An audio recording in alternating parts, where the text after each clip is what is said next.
규례라 하시면서 7절기가 제시되어 있습니다.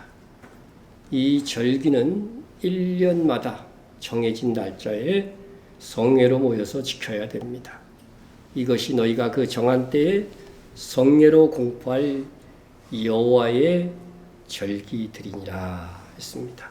이 7절기 중에 오늘은 나팔절이죠. 근데 이 첫 절기는 6월절입니다. 6월절은 이스라엘 백성이 애굽 땅에서 종살이 하다가 출애굽한 날을 기억하고 기념하기 위한 절기였습니다.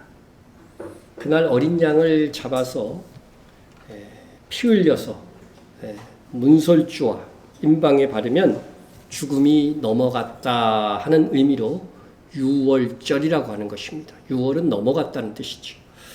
하지만 6월절은 과거의 하나님의 구원의 역사만 기억하기 위한 절기가 아니었습니다. 6월절 어린 양처럼 우리를 위하여 대신 죽으실 예수 그리스도, 이스라엘이 종노릇 했듯이 우리가 죄의 노예가 되어 사탄의 노예가 되어서 종노릇하는 우리를 구원하시기 위해서 예수 그리스도께서 어린 양으로 오실 것을 예언하는 절기이기도 했습니다. 이렇듯 각 절기는 하나님께서 그냥 주신 것이 아닙니다. 예수님께서 우리의 구원을 시작하여 완성하실 과정이 이 절기에 담겨져 있는 것입니다. 그래서 6월절은 예수님께서 이날 십자가에 지시죠. 무교절에는 예수님이 죽으신 다음에 장사 지내고 바로 무덤에 들어가십니다. 죄 없이 들어가시는 것입니다. 그래서 무덤에서 밤낮 3일이라고 정확하게 성경이 나와 있습니다. 그리고 초실절은 첫 열매라 그런 뜻인데 볼이 첫 열매를 맺는 부활의 첫 열매 대신 예수 그리스도를 뜻하고, 오순절에는 맥추 감사절이라고 하는 것은 보리 농사를 마감하고 동시에 밀추수가 시작됩니다. 예수님의 예화에서 밀추수는 전부 뭐를 얘기하고 있어요? 우리 성도들에 대한 추수를 얘기를 하고 있죠. 그래서 오순절에 성령 강림하심으로 인하여서 이때부터 교회를 통한 밀추수가 시작되는 거예요. 다시 말해서 알곡 신자의 추수가 이렇게 시작되는데, 자, 여기까지는 우리가 뭐예요? 분명히 지켜왔고 또 성취를 보았다고 하는 사실입니다. 그런데 그런데 말이죠. 제가 아무리 구약 성경을 읽어보고 선지자의 말을 살펴봐도 6월절 의식에서 과연 유대인들이 6월절에 죽이는 그 어린 양이 오실 메시아를 가리키는 것이라고 하는 명확한 구절들이 없다는 것입니다. 여러분은 어떻습니까? 신약 성경을 여러분이 보지 않았다고 한다면, 구약 성경을 읽으면서 6월절 어린 양이 오실 메시아에 대한 예언이라고 느꼈던 적이 있는가? 그렇다면 정말 대단한 지혜를 가진 겁니다. 모세가 하나님께서 후에 너희 자손 중에서 나 같은 선지자가 올 것이라고 예언을 하였고 메시아에 대한 선지자들의 예언이 있었을지라도 6월절에 죽는 어린 양이 오실 메시아에 대한 예언이라고 정확하게 말한 선지자는 없었습니다. 선지자들과 이스라엘의 선한 왕들이 그들의 기준이 뭐였냐면, 선한 왕의 기준이 뭐였냐면 6월절을 제대로 지키느냐 안 지키느냐였어요. 그래서 선한 왕들은 6월절을 정말로 잘 지키도록 정치를 했지만, 그러나 6월절에 죽는 그 어린 양이 오실 메시아다, 우리의 죄를 대속해서 오실 메시아라고 하는 이러한 선포가 정확하게 없었다는 것입니다. 그러니 이스라엘 자손들이 예수님이 대속적인 죽음을 죽는 그 당시까지도 예수님이 우리 죄를 대신해서 죽는 것이라고 하는 그것을 이해하지 못한 것은 어쩌면 당연할 수도 있다, 그런 생각을 하게 되었습니다. 그런데요, 구약의 마지막 선지자가 누굽니까? 마지막 선지자, 이것은 예수님께서 정확하게 말씀해 주셨습니다. 모든 선지자와 율법이 예언한 것은 누구까지? 요한까지. 이 요한은 예수님의 제자 요한도 있는데 세례 요한을 가리킵니다.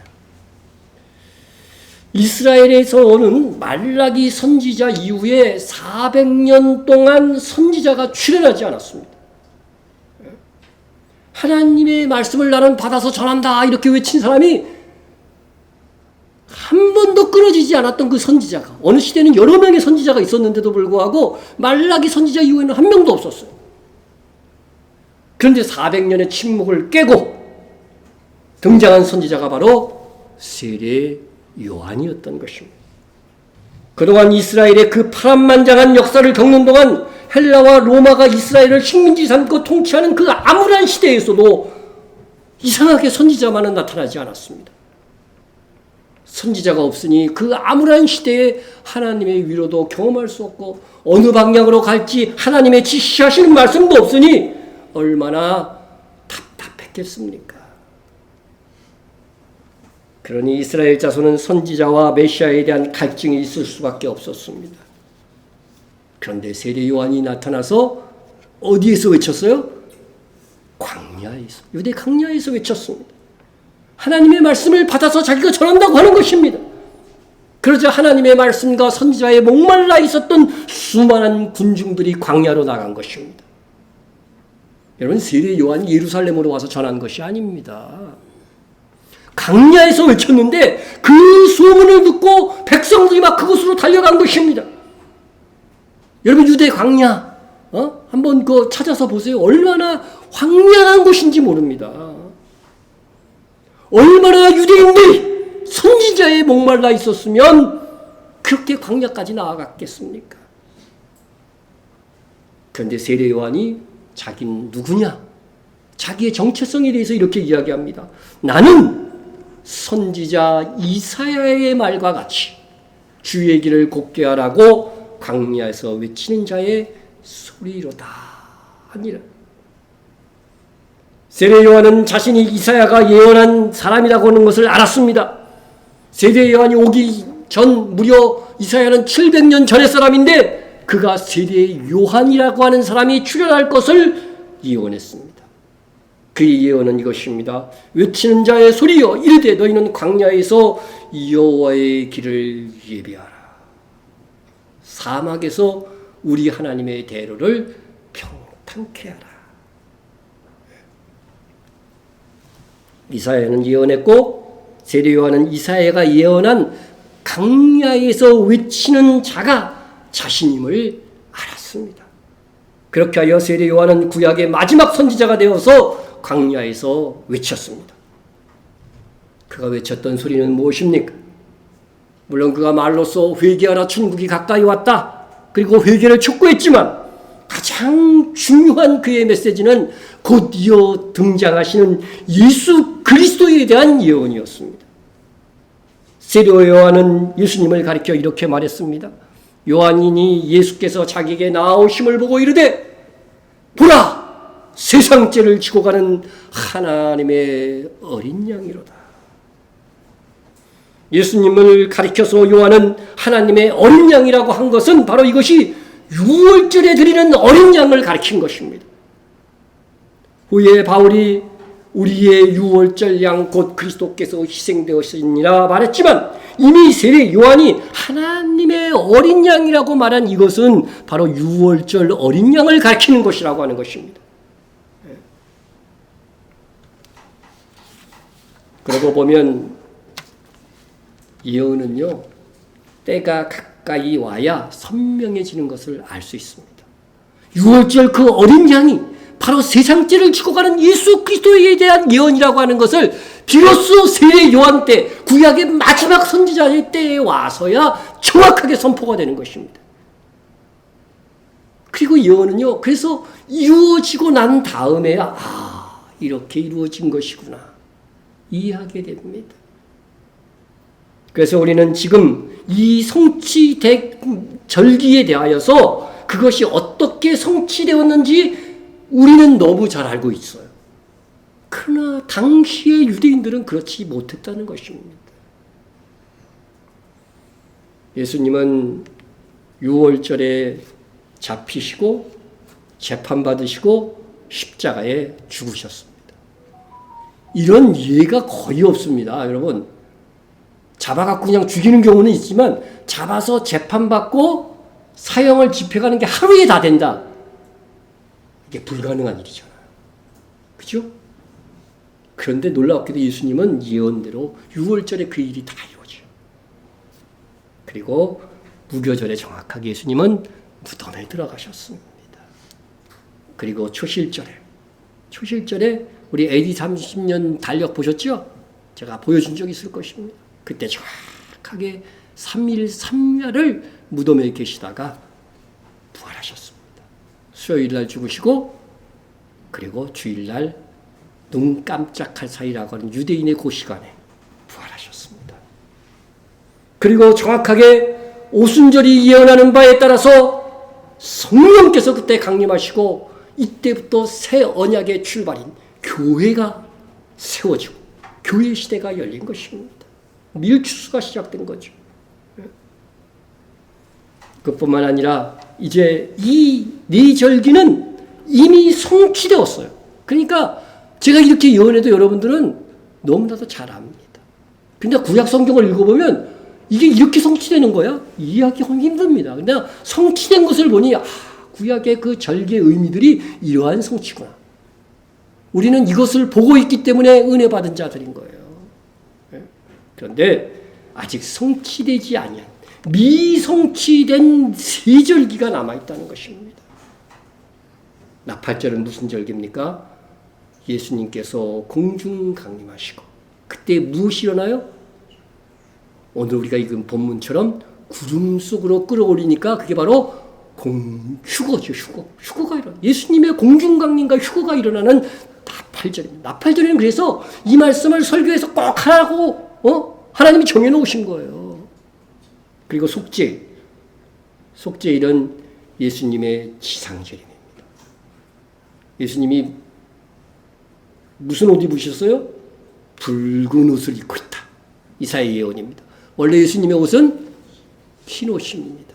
원수들을 심판하시고 원수들의 피가 튀어가지고서요 예수님의 없이 에돔에서 홍해를 입고 오는 자 누구요? 이미 구약성경에 예언되어 있잖아요. 그래서 이날 이스라엘은 마지막 속죄가 이루어집니다. 세상 나라도 마찬가지입니다. 그걸 의미하는 거예요. 초막절은 뭘까요?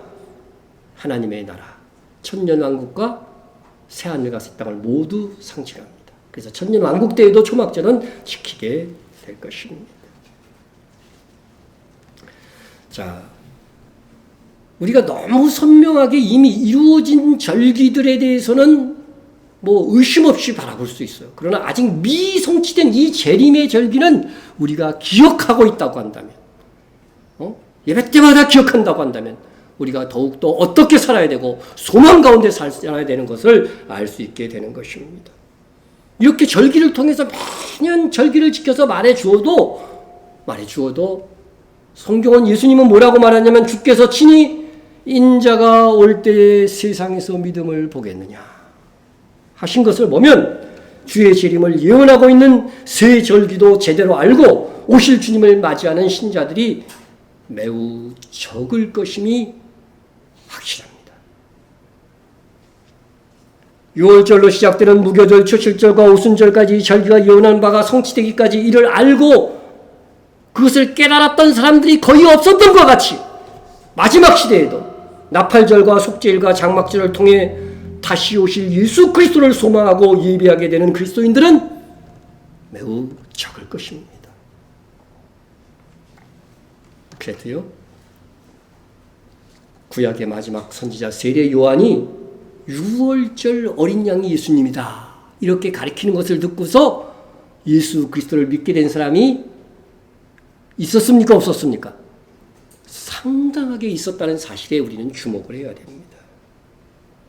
마지막 시대에도 세례 요한과 같이 주님의 재림에 대해서 외치는 선지자가 있을 것이라고 하는 점입니다.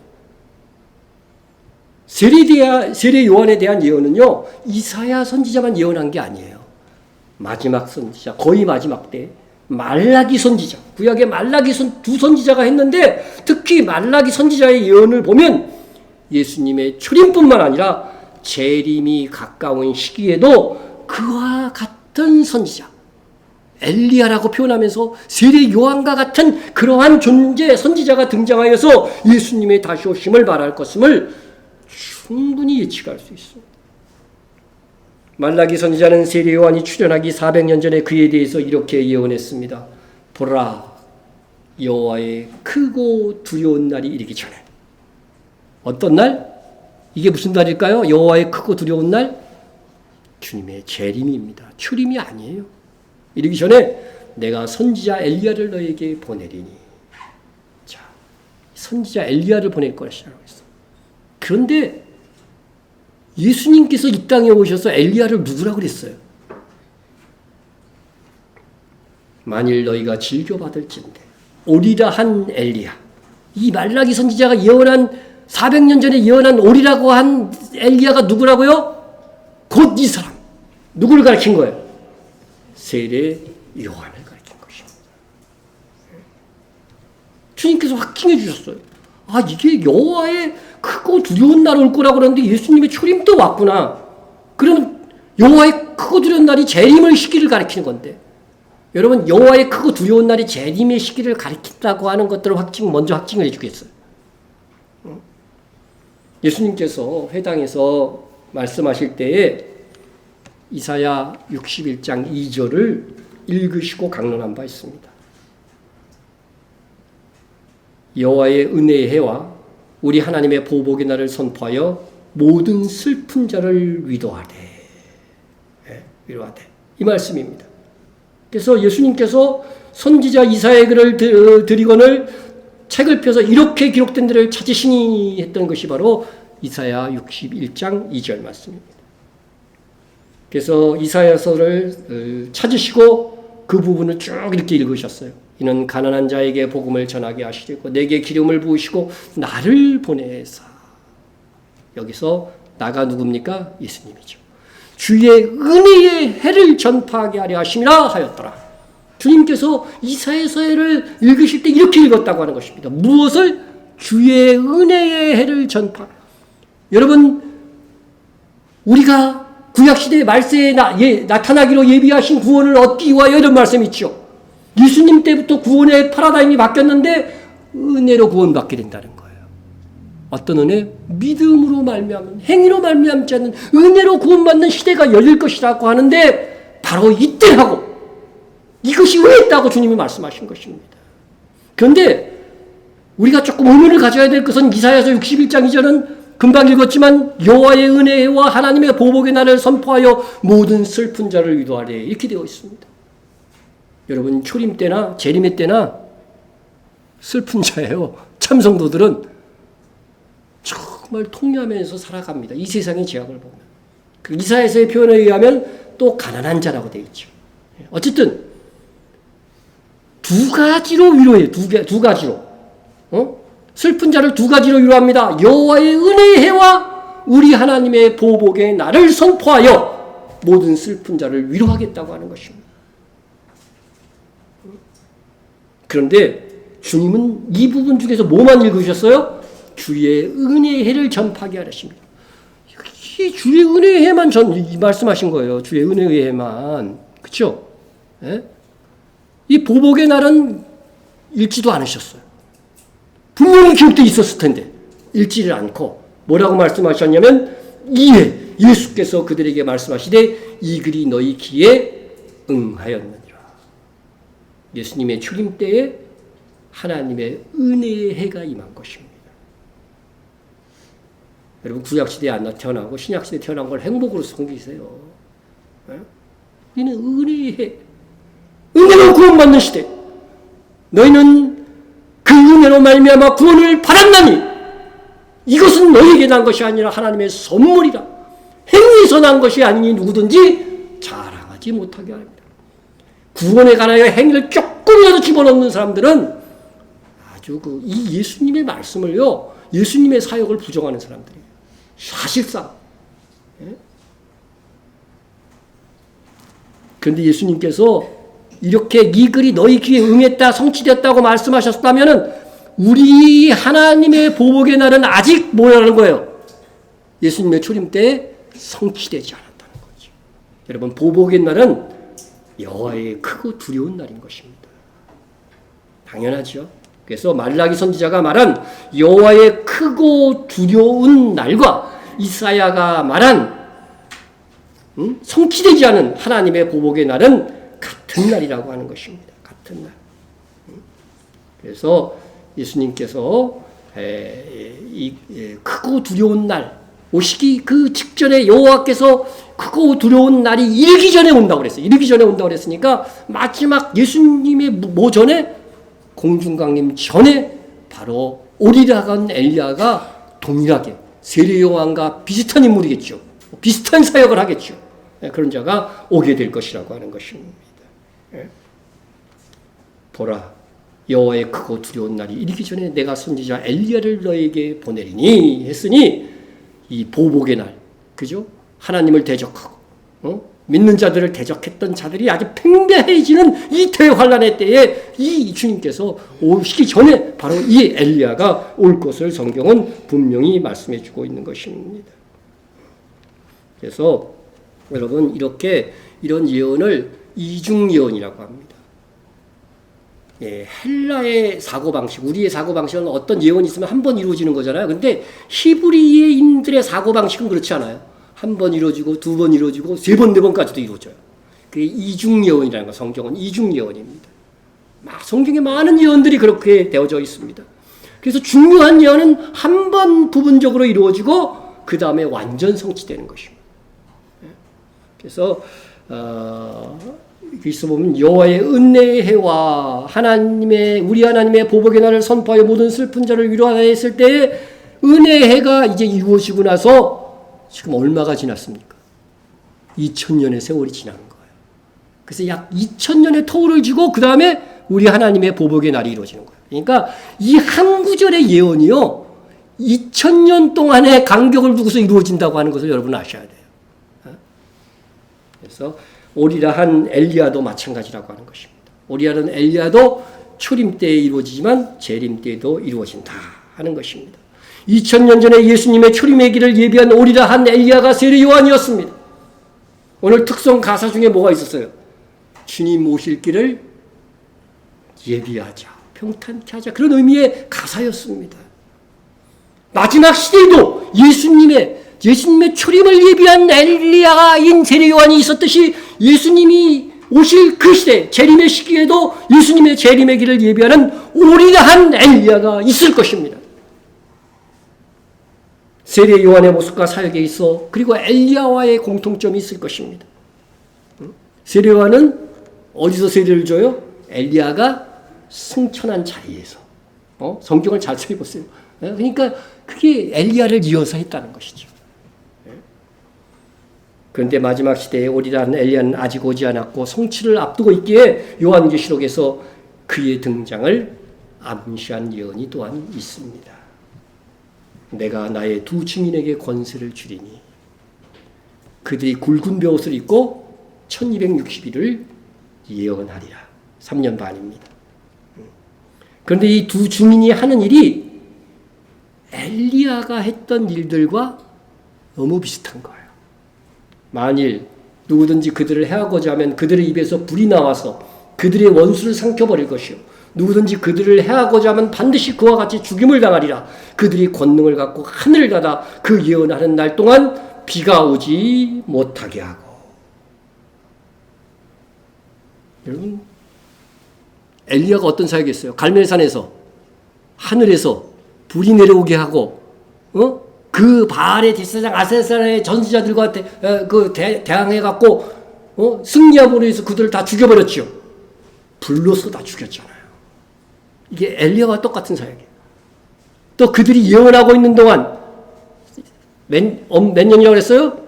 3년 반 동안 비가 오지 못하게 하고 가뭄이 드는 것입니다. 엘리야 때 있었던 일입니다. 근데 구약성경만 보면 이것도요, 3년 반 동안 비가 안 왔나? 의문이 들 수가 있습니다. 보세요. 디셉 사람 엘리야가 아합에게 말하되 내가 섬기는 이스라엘 하나님 여호와의 살아계심을 두고 맹세하느니 내 말이 없으면 수년 동안 비도 이슬도 있지 아니하리라. 엘리야가 이렇게 선포했듯이 마지막 때도 이렇게 선포하는 일이 생길 텐데 그냥 여기는 수년 동안이잖아요. 그런데 많은 날이 지나고 제3년에 여호와의 말씀이 엘리야에게 임하여 이르시되 너는 가서 아합에게 보이라. 내가 비를 지면에 내리라. 3년 만에 비를 내리겠다고 했으니까 3년 반이 아니네 이렇게 생각할 수 있다는 것이죠. 그런데 이 3년은요 사르밧 가브에게 갔을 때부터 3년이에요. 실제로 비가 오지 않는 기간은 3년 반이라는 것입니다. 그걸 어떻게 알 수 있느냐? 예수님께서 바로잡아 주셨습니다. 내가 참으로 너희에게 이르노니 엘리야 시대의 하늘이 3년 6개월 동안 닫히고 온 땅에 큰 흉년이 들었을 때, 그뿐만 아니라 예수님의 동생 사도 야고보도 이렇게 말했습니다. 엘리야는 우리와 성정이 같은 사람인데 저가 비 오지 않기를 간절히 기도한 적 3년 6개월 동안. 구약성경만 읽으면 3년 같이 보일 수도 있어요. 그러나 3년 6개월 동안 땅에 비가 오지 아니하고 분명히 말씀하고 있는 것입니다. 예. 자, 그러니까 3년 6개월 동안 두 증인이 예언하는 그 기간 동안 비가 오지 않는다는 것은 무슨 사역이에요? 그게 바로 엘리야 사역이라는 거죠. 그와 같은 일이 마지막 때에 있을 겁니다. 여러분 그때 살아있을지도 모릅니다. 어떤 분은 미리 돌아가셨을 수도 있겠고, 머지않은 시대에 저는 그런 일이 일어날 것이라고 저는 봅니다. 그런데 이 요한계시록의 두 증인 중 엘리야와 같은 사역을 하는 자가 말라기에서 오리라고 하는 마지막 시대의 엘리야가 될 것입니다. 그리고 한 사람은 모세의 사역을 해요. 물이 피가 변하게 하는 그 모세의 사역을 하게 되는데 그의 정체는 유대인 교회의 대표가 될 가능성이 높습니다.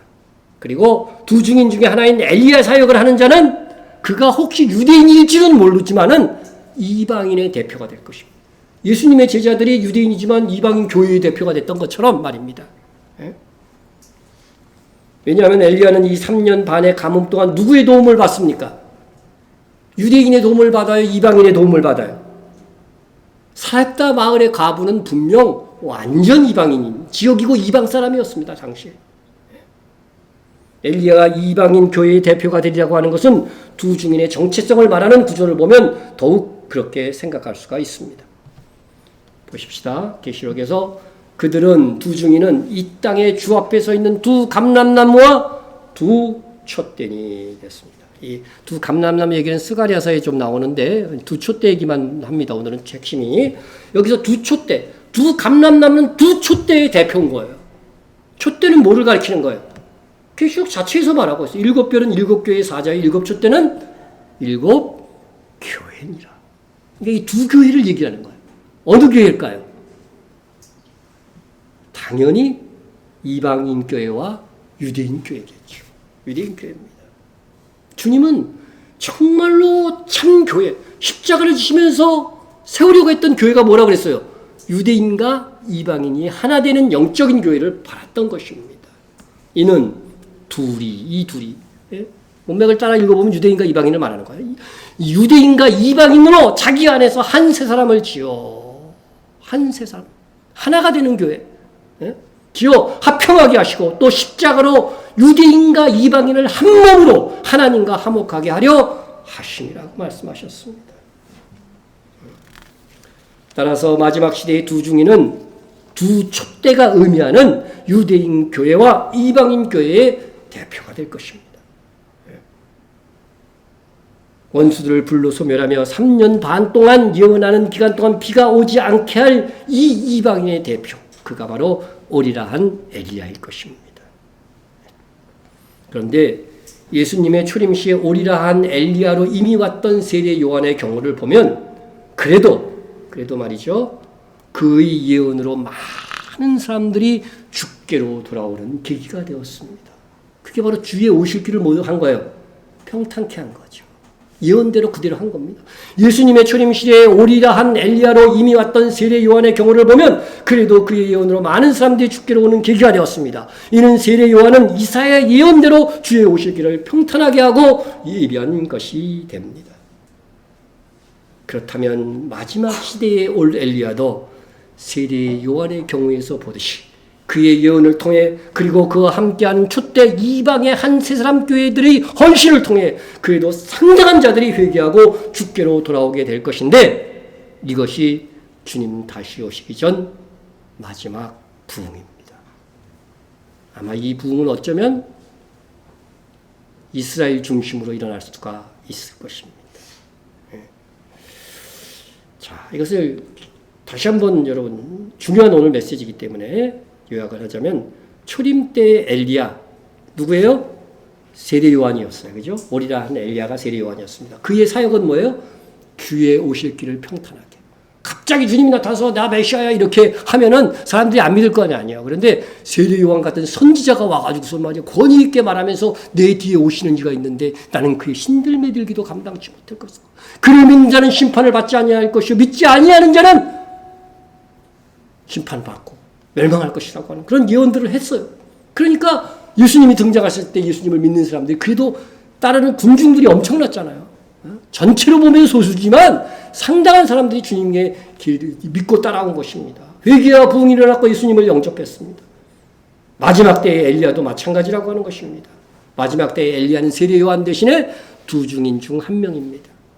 그의 사역은 역시 주님의 출임을 예비하는 것이 아니라 다시 오실 주의 길을 평탄하게 하는 자가 되는 것입니다. 그로 인하여서 회개와 부흥이 일어날 것이고 그러한 자들이 어떻게 돼요? 공중에서 회개한 자들이 주를 영접하게 될 것이다. 휴거가 일어날 것이다. 하는 것입니다. 만약 이때까지도 회개하지 아니하고 깨닫지 못한 사람들은 어떻게 될까요? 신자 중에도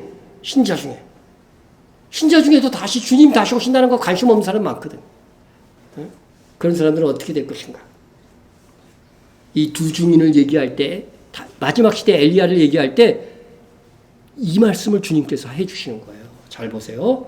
또 내게 지팡이 같은 갈대를 주며 말하기를 일어나서 하나님의 성전과 제단과 그 안에서 경배하는 자들을 측량하되 했습니다. 하나님의 성전, 이 성전은요, 이거 다 과거에 설교했던 거예요. 나아스라고 해서 성소 부분을 얘기하는 거예요. 성소 부분. 그런데 거기서 있는 사람들, 경배하는 사람을 측량하되 성전 바깥마당은 측량하지 말고 그냥 두라. 이것은 이방인에게 주었으니 그들이 거룩한 성을 42달 동안 짓밟으리라.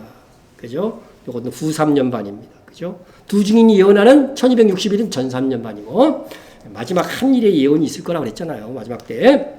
자, 짓밟으리라고 했는데 자, 이 말씀을 하시고요. 바로 이어서 내가 나의 두 증인에게 1260일을 예언할 권세를 줬다고 이런 말씀이 있는 것입니다.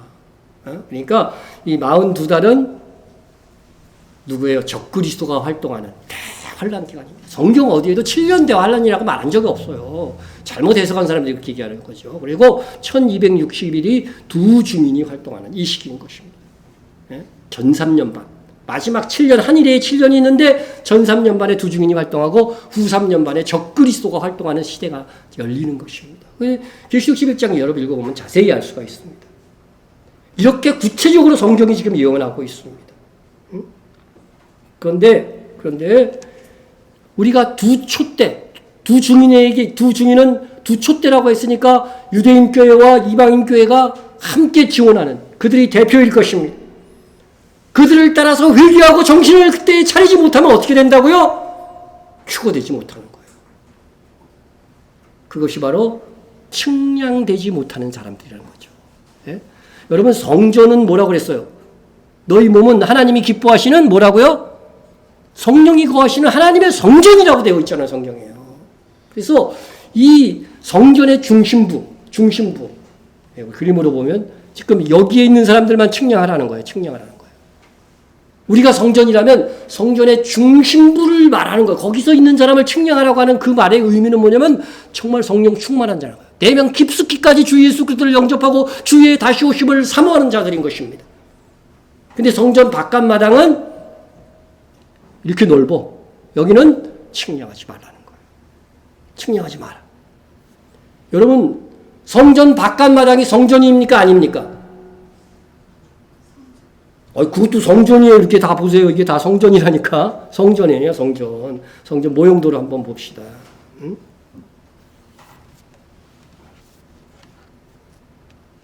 여러분, 성전 바깥마당도 성전이라는 거예요.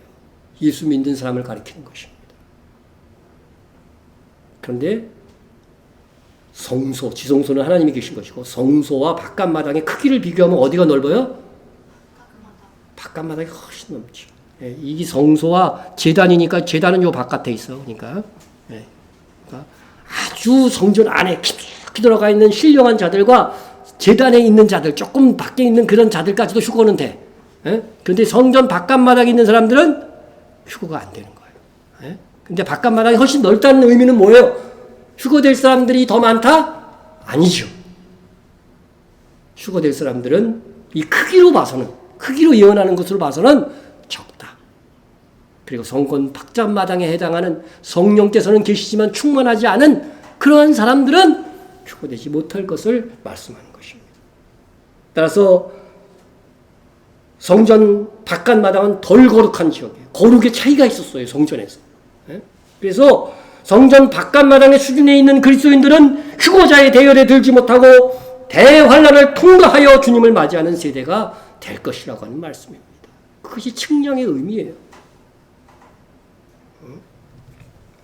그러므로 우리는 이 거룩한 측량에서 성령 충만한 자로 인정받아야 됩니다.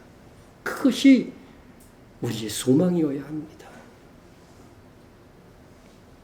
그러므로 우리는 아직 두 증인 중에 하나인 엘리야가 등장하지 않았지만 우리는 마지막 시대에 등장한 엘리야와 동역할 이방 교회로 준비되어져야 합니다.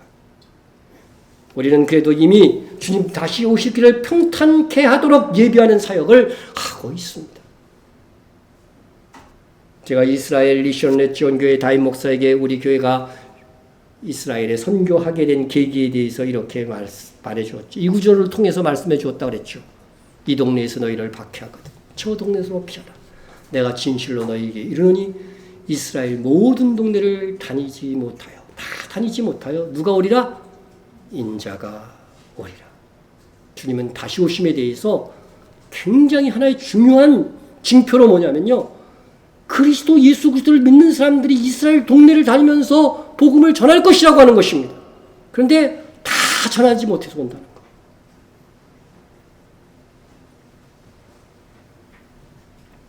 그래서 우리는 이스라엘 동네에다 지금 4군데다가 교회를 세워놨습니다. 그렇다면 우리가 이 시대의 엘리야여 세례 요한이 되어서 주님 다 오실 날이 가까이 왔다고 외치며 동시에 이스라엘 동네에 이 복음을 전한 일들을 계속해야 되는 것입니다. 우리가 이 일에 직접 나서지 못하지만 기도와 헌금으로 지원하는 일을 하고 있습니다. 여러분이 이 세상의 한 일 중에 주님 다시 오실 때에 가장 큰 선한 행위로 상 받을 일이 이것인 것입니다.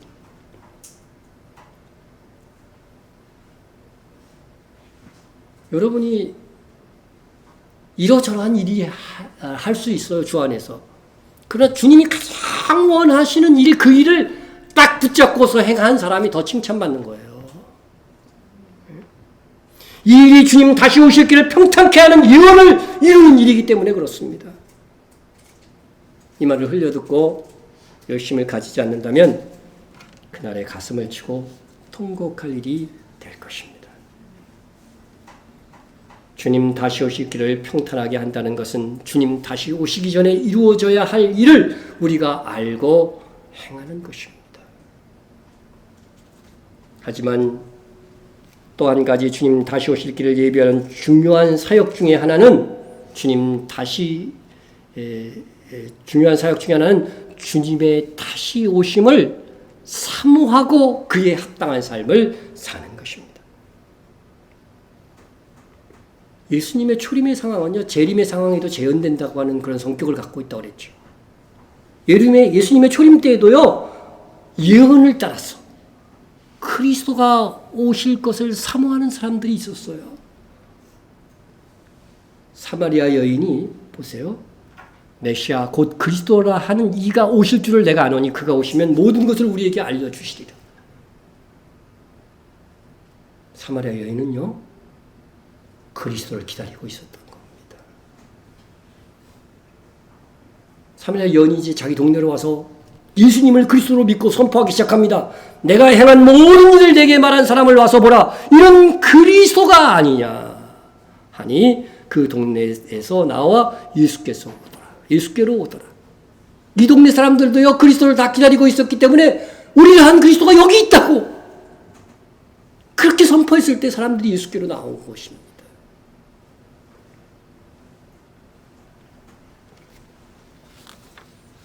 또한 안드레가 예수님의 제자 안드레가 자기의 형제 시몬을 만나 베드로죠. 나중에 시몬을 만나 말하되 우리가 메시아를 만났다 하고 메시아는 번역하면 그리스도라.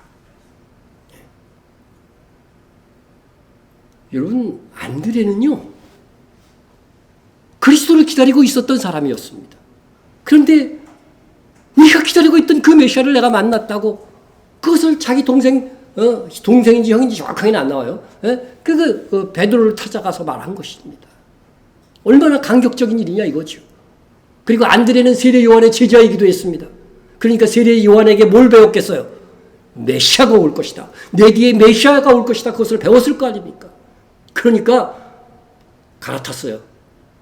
세례 요한 제자에다가 갑자기 예수님 제자 할래. 세례 요한을 배신했다고 얘기 안 하면 안 돼요. 이때는 갈아타야 돼요. 갈아타야 돼요. 끝까지 세례 요한의 제자로 남은 사람들도 있어요. 그죠? 성경에 보니까. 그런데 2명은 갈아탔어요. 잘한 겁니다. 자기 동생까지 끌고 온 거죠. 그뿐만 아니라 예수님의 제자 빌립은요. 나다나엘에게 가서 말합니다. 모세가 율법에 기록하였고 여러 선지자가 기록한 그 일을 우리가 만났으니 수천 년 동안 예언되었던 그를 우리가 만났다고 하는 것입니다. 요셉의 아들 나사렛 예수시라고 선포를 합니다. 그리고서 빌립뿐만 아니라 나다나엘 둘이 다 예수님의 제자가 되잖아요. 이들은 기다리고 있었던 거예요. 다시 오실 주님을 다시 오실 주님 아니에요. 이때는 그죠? 이 세상에 구세주로 오실 그리스도를 기다리고 있었다고 하는 사모하며 기다리고 있었다는 것입니다. 나이든 시므온은 의롭고 경건하여 이스라엘의 위로를 기다리는 자라. 바로 그리스도를 기다리는 자라였다고 하는 것입니다. 이상의 말씀들을 보면 예수님의 출임 시대에 그래도 소수의 사람들이 그리스도의 오심을 사모하고 기다리고 있었음을 알 수 있습니다. 그러할 때 주님이 오신 거예요. 마지막 시대도 마찬가지입니다. 주님의 다시 오심을 정말 간절히 사모하고 기다리는 사람들이 있을 때에 주님께서 다시 오시는 것입니다. 주님이 오시는 것은 아버지의 뜻에 달린 것이라 하여도 모든 예언을 이루고 오시는 것이기에 주님 다시 오심에 대한 사모함은 주님의 다시 오실 길을 평탄하게 예비하는 사역이 되는 것입니다. 그렇게 주님 다시 오심을 사모하고 그에 합당한 삶을 산다는 이유만으로 그는 다시 오시는 주님으로부터 큰 상을 받게 될 것입니다. 이거 쉽지 않거든요. 이제 후로는 나를 위하여 의의 멸관이 예비되었습니다. 주 곧 의로우신 재판장이 그날에 내게 주실 것이며 내게만 아니라 주의 나타나심을 사모하는 모든 자에게도라. 사도 바울은 자신이 주님께 받을 상급이 의의 멸관이라고 확신하고 있었습니다. 그뿐 아니라 자신뿐 아니라 누구도 같은 상을 받을 것이라고 합니까? 주의 나타나심을 사모하는 모든 자입니다. 다시 말해서 다시 오실 주님을 사모하는 자인 것입니다. 여러분은 정말 주님의 다시 오심을 사모하고 있습니까? 아니면 롯의 시대, 노아의 시대 사람처럼 세상 사는 것에 바빠서 거기에만 집중되어져 있습니까? 또 롯의 때와 같으니 사람들이 먹고 마시고 사고 팔고 심고 집을 짓더니 롯이 소돔에서 나가던 날에 하늘로부터 불과 유홍이 비오듯 하여 여호와의 크고 두려운 날의 이 모형인 거예요. 이게 그들이 멸망하였느니라. 인자가 나서는 날에도 이러하리라. 주님 다시 오실 때도 롯의 때와 같을 것이라고 하는 것입니다.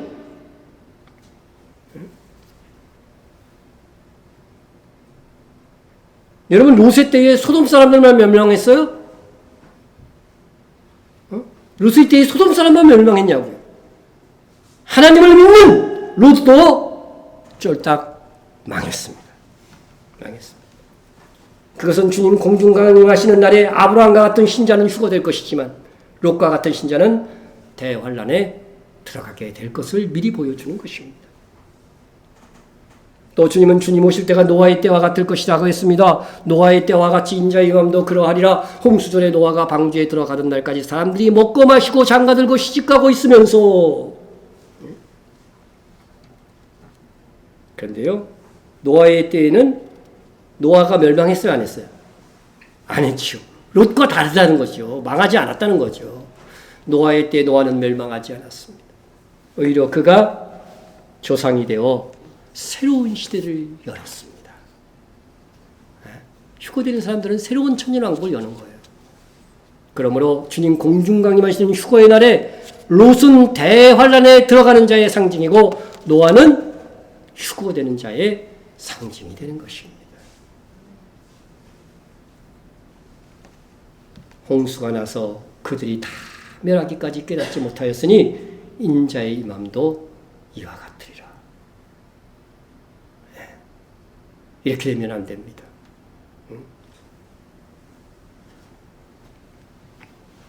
주님이 이어서 하신 말씀이 뭔지 아세요? 이 노아와 롯의 때를 말씀하시고서 그때에 두 사람이 밭에 있음에 한 사람은 데려가고 한 사람은 버려둠을 당할 것이요. 두 여자가 맷돌질을 하고 있음에 한 사람은 데려가고 한 사람은 버려둠을 당할 것이냐? 한 사람은 휴거되고 한 사람은 휴거 안 되는 거죠. 우리가 공중강림할 때는 오시는 주님을 볼 수 있는 거예요, 없는 거예요? 볼 수 없어요. 자다가도 지구가 둥그니까 어느 쪽에는 밤이 어찌든 낮일 거 아니에요, 그죠? 그렇게 될 것입니다. 이 휴거에 대한 말씀입니다. 그래서 마태복음 24장에 이 말씀을 하시고 이 말씀의 실예로 뭐를 말씀하신 거 25장에서 그게 바로 미련한 처녀와 다섯 처녀의 비유를 말씀하신 겁니다. 그들은 모두 예수님의 다시 오심을 알고 있었던 신자들이었습니다. 미련한 처녀 다섯 처녀가 다 그랬잖아요. 하지만 슬기로운 다섯 처는 노아 가족이 대홍수를 대비하여 방주를 짓고 있었던 것처럼 심판날을 대비하여 깨어 준비하고 있었던 자들인 것입니다. 신자 중에서 그들만이 휴거될 것이다. 그 메시지인 것입니다. 세상에서 사는 것을 염려하고 거기에만 집착하여 하면은요, 주님 다시 오심을 사모할 수가 없습니다. 주님 다시 오실 길을 예비할 수도 없습니다. 주님 다시 오실 길을 예비하는 것은 정말 마음의 중심에 주님께서 나의 신랑으로 오심을 사모하는 주의 정결한 신부가 되는 것입니다. 동시에 노아처럼 방주 짓는 일, 곧 주님 다시 오실 그날의 상을 받고자 교회를 세우고 교회에 주어진 사명에 협력하는 것입니다. 그렇지 않다면 미련한 다섯 처녀가 되어 휴거되지 못하거나 살아서 대환란에 들어가게 될 것입니다. 오늘은 나팔절 주님께서 공중강림하실 것을 기억하고 또 사모하고자 하는 날입니다. 주님께서 공중강림하실 때 있을 일을 이미 사도들은 여러 군데에 기록해 두었습니다. 주께서 호령과 천사장의 소리로 하나님의 나팔 소리로 친히 하늘로부터 강림하시더니, 근데 이것은 공중강림이죠. 구름 속으로 나중에 올라간다는 걸 보니까 그리스도 안에서 죽은 자들이 먼저 일어나고 이미 죽은 성도들이 부활합니다. 그 후에 우리 살아남은 자들도 그들과 함께, 그죠? 죽어서 부활한 성도들과 우리가 함께. 그러니까 휴거는요, 내가 주님 공중강림하시니 죽던지 살아있던지 다 우수한 성도들만 경험하게 되는 거예요. 그죠? 그 후에 우리 살아남은 자들도 그들과 함께, 죽었다가 부활한 성도들과 함께 구름 속으로 끌어올려 어디에서? 공중에서. 지상이 아닙니다. 나팔절은 공중강림을 기념하는 절기입니다. 공중에서 주를 영접하게 하시니 그리하여 우리가 항상 주와 함께 있으리라. 그러므로 이러한 말로 서로 위로하라. 여러분, 이 말이 여러분에게 위로가 되십니까? 위로가 되려면요, 휴거될 만한 삶을 살고 있어야 돼요. 위로 안 될 사람 많아요, 여기. 언제 주님의 공중 강림과 휴거가 있을 것인가? 보라, 내가 너희에게 뭘 말해요? 비밀을 말하노니 우리가 다 잠잘 것이 아니요 마지막 나팔에 순식간에 호련히 다 변화되니 나팔 소리가 나며 죽은 자들이 썩지 아니할 것으로 다시 살아나고 우리도 변화되리라. 그러니까 살아있는 성도들도 휴거될 때는 지금 몸이 아니라 어떻게 돼요? 변화된 몸으로. 그죠? 휴거되는 것입니다. 이게 비밀이에요, 비밀. 수수께끼야, 수수께끼. 시크릿이 아니고 미스터리예요. 말해줘도 모르는 수수께끼와 같은 것이에요. 말해줘도 안 믿거든, 사람들이. 그런데 이것이 언제 이루어지느냐? 요한계시록을 하면은 7째 나팔. 그죠? 바울서신으로 하면은 마지막 나팔. 그렇게 돼 있죠. 여기는 또 하나님의 나팔 소리라고 돼 있고, 여기서는 마지막 나팔이라고 돼 있죠. 그죠? 마지막 나팔. 자, 7째 계시록으로 가서 한번 봅시다. 7째 천사가 소리를 내는 날 그의 나팔을 불려고 할 때 하나님이 그의 종 선지자들에게 전하신 복음과 같이 하나님의 무엇이 그 비밀이 이루어지리라. 조금 전에 말씀했던 이 비밀인 것입니다. 이 비밀. 그죠? 휴거의 비밀입니다. 그러니까 우리의 구원의 완성은 이때 이루어지는 거예요. 하나님의 그 비밀이 이루어지리라. 나팔절의 100번째 나팔, 마지막 나팔이 불 때에 그리고 순식간 눈 깜짝할 사이에 유대인 일가표에 오래전부터 표시되어 있는 눈 깜짝할 시간, 그 시간에 그 순간에 성도의 부활과 휴거가 순식간에 일어날 것이라고 하는 것입니다. 예, 요한계시록으로 하면 그것이 뭐예요? 7째 나팔이다. 나팔 안에서 다 이루어지는 겁니다. 7째 나팔은 여러 가지 사건이 다 많이 일어나요. 그런데 마지막 나팔은 이제 주님 공중 강림하는 그 마지막 순간을 포인트에 두고서 하신 말씀인 것이죠. 이 계시된 비밀의 내용을 알고 믿고 그 비밀이 이루어지는 날을 우리는 사모하며 기다려야 됩니다. 우리가 세상 밖에 사는 것이 아니라 세상 속에서 살고 있습니다.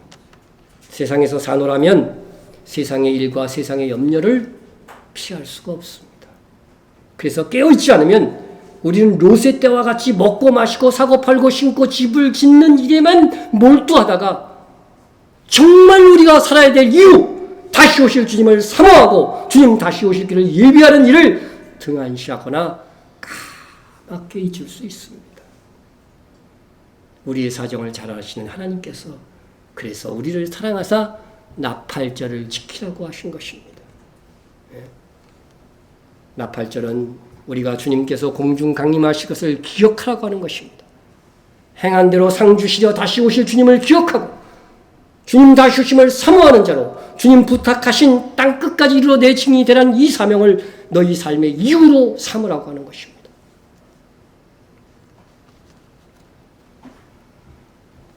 여러분, 다시 오실 주님을 사모하는 신자는요, 신자의 삶은 세상의 것이 부럽지 않습니다. 부럽지 않습니다. 예전에 교회에서 어느 집사님이 다른 사람이 아주 명품 가방을 탁 들고서 교회 온 것을 보고서 무척 부러웠다는 거예요.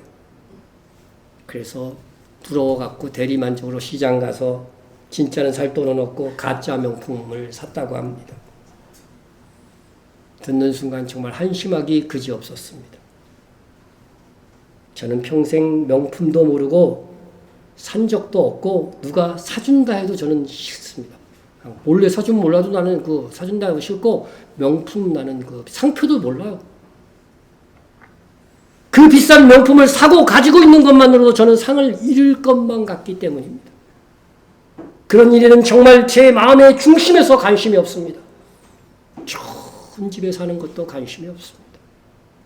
그것은 상 주시는 이심을 바라보고 있기 때문입니다. 히브리서 11장을 읽어보면 분명히 거기에도 그렇게 나와 있습니다. 상 주심을 바라보고 있었기 때문에 장막에 거하였다는 거예요. 화려한 집에, 판벽한 집에 안 거했다는 거예요. 이 세상에 미련을 두지 않았다는 것입니다. 우리 이 나팔절에 주님 다시 오실 주님을 사모하고 그날에 주실 상을 소망하고 대비하며 즐거움으로 충성하기를 다짐합시다.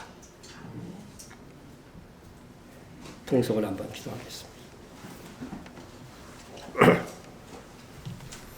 주님 다시 오실 길을 평탄하게 예비하는 사역. 무엇인지 오늘 말씀을 들었습니다. 그죠? 주님을 사모하는 마음으로 사는 것, 맡겨진 사명 감당하는 것이었습니다. 알고 이에 전심전력